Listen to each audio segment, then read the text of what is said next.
નમસ્કાર મિત્રો, આજના વિડીયોમાં આપણે જાણીશું કે શુક્રવારનો દિવસ ખાસ કરીને માતા લક્ષ્મીજીને કેમ સમર્પિત માનવામાં આવે છે।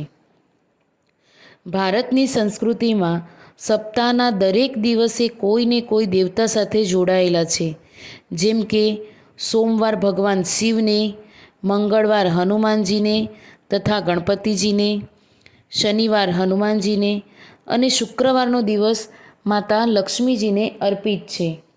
પણ પ્રશ્ન એ છે કે એવું કેમ? શુક્રવાર અને લક્ષ્મીજી વચ્ચે શું સંબંધ છે? શાસ્ત્રોમાં જણાવાયું છે કે શુક્રવારનો સંબંધ શુક્ર ગ્રહ સાથે છે। શુક્ર ગ્રહ ધન, વૈભવ, ભોગ અને સુખ સંપત્તિનો કર્ક માનવામાં આવે છે અને આ બધું જ લક્ષ્મી માતાની કૃપાથી જ પ્રાપ્ત થાય છે। તેથી જ શુક્રવારના દિવસે લક્ષ્મીજીની ઉપાસના કરવાથી જીવનમાં ધન, સમૃદ્ધિ અને શાંતિ આવે છે। શુક્રવારે વહેલી સવારમાં સ્નાન કર્યા પછી શુદ્ધ સફેદ કે ગુલાબી કપડાં પહેરવા જોઈએ। ઘરમાં લક્ષ્મીજીનું ચિત્ર કે પ્રતિમા આગળ દીવો પ્રગટાવીને નીચેનો મંત્ર જાપ કરવો જોઈએ। ઓમ શ્રીમ લક્ષ્મી નમઃ।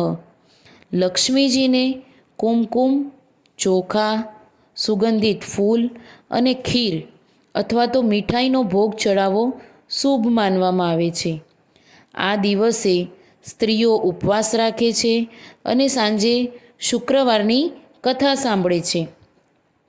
લક્ષ્મીજી ફક્ત ધન નથી આપતી, તે મનની શાંતિ, પરિવારનો પ્રેમ અને સદ્ગુણો પણ આપે છે। જો આપણે માતા લક્ષ્મીજીની કૃપા મેળવવી હોય તો ફક્ત પૂજા જ નહીં, પણ સત્કાર્ય, સત્યતા અને વિનમ્રતા સાથે જીવન જીવવું જરૂરી છે। તો મિત્રો, શુક્રવારના દિવસે લક્ષ્મીજીની ઉપાસના આપણા જીવનમાં સકારાત્મક ઉર્જા લાવે છે।